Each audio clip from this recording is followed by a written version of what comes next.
Hello guys, welcome to Income Tax Gurukul. So we were reading about studying about clubbing of income. The clubbing of income we have seen about section 60, 61, 62, 63 और 64 का कुछ part हमने देखा था जहाँ पे spouse के case में कैसे हम इनकम को क्लब करते हैं. देखो, whoever watched my video regarding the wife, the spouse thing, how to club the income.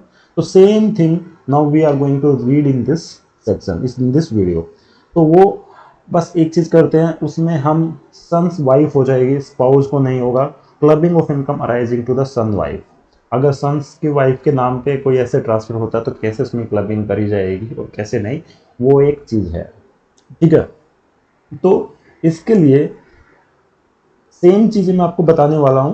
अगर आपने वो वीडियो पहले वाले नहीं देखे हैं तो प्लीज एक बार आप जाके देख लीजिए ताकि इजीली समझ में आ जाएगा. और एक एग्जांपल हमेशा की तरह, कोई भी अगर कोई भी इनकम टैक्स के अगर आपको समझने तो example is the must. Without example you can not, रट नहीं सकते आप थ्योरी को, और उसका कोई बेनिफिट भी नहीं होगा. आपको प्रैक्टिकल लाइफ में उनको अप्लाई करना है. प्रैक्टिकल लाइफ में अप्लाई करेंगे जब आप फील्ड में जाओगे, जब आपके क्लाइंट्स आएंगे तो उनको समझाना है कि उनको टैक्स प्लानिंग बतानी है, उनको एक मतलब आपको प्रैक्टिकल करना होगा. और थ्योरी रटने से कुछ फायदा होने वाला नहीं है. तो the maximum example I will try, I will do my best कि आपको कराया जाए. चलो ठीक है, बिना किसी देरी के शुरू करते हैं. देखो, clubbing of income to the wife, son wife, जब एसेट को ट्रांसफर किया जाता है विदाउट एनी कंसिडरेशन और without any adequate consideration.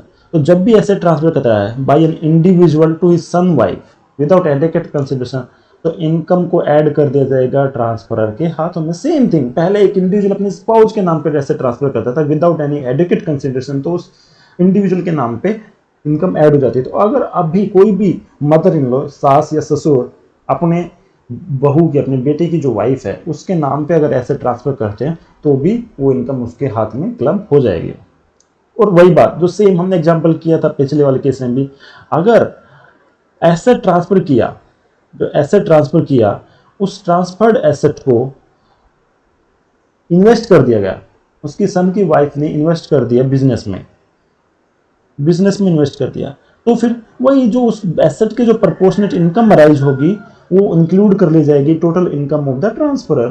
Same जो हमने पहले एग्जांपल किया था, देखा था, सेम जो ट्रांसफरर है, सास ससुर है, उनकी इनकम में वो इनकम को ऐड कर दिया जाएगा. अगर वो कंट्रीब्यूशन किया है, उसने इन्वेस्ट नहीं किया, कैपिटल के रूप में कंट्रीब्यूट किया है, तो कोई नहीं, बात नहीं. जो इंटरेस्ट इनकम आपको रिसीव हो रही है, वो जो प्रोपोर्शनेट इनकम आएगी इंटरेस्ट की, वो ट्रांसफर के हाथ में ऐड कर दी जाएगी.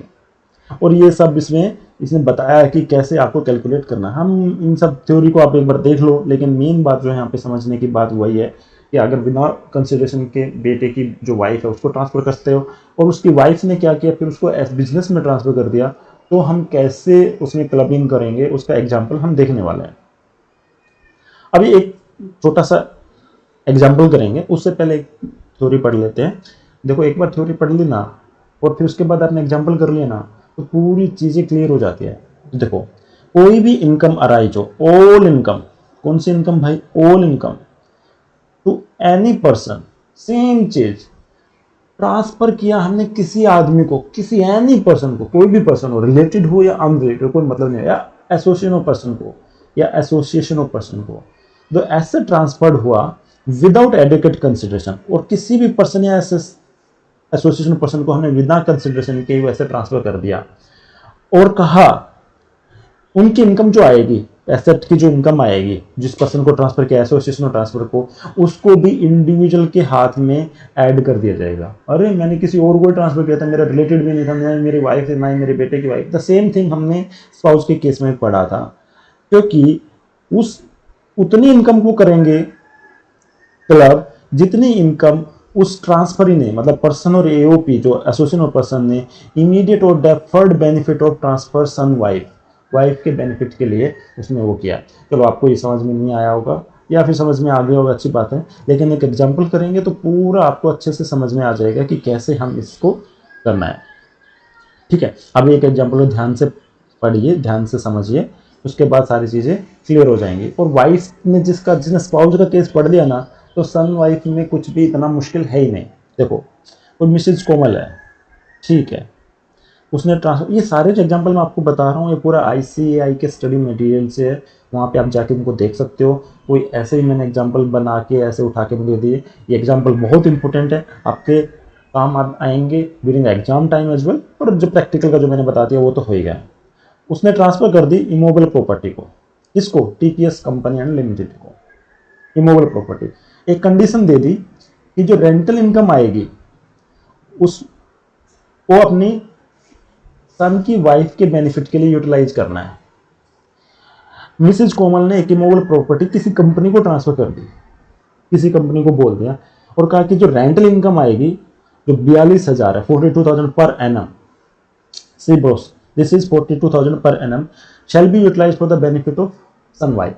She told, don't give me anything to me, don't give anything, I have transferred this immovable property to you, use it, but the 42,000 the rental income per annum will be coming, that will be utilized, will not be given to me, she will be utilized to my son wife. ऐसे उस Mrs कोमल ने उनको बोल दिया।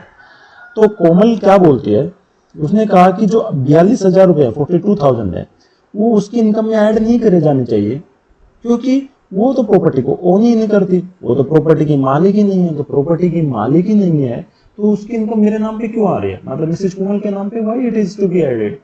उसका कुछ, she is not getting anything, she has transferred everything, उसको कुछ मिला नहीं है।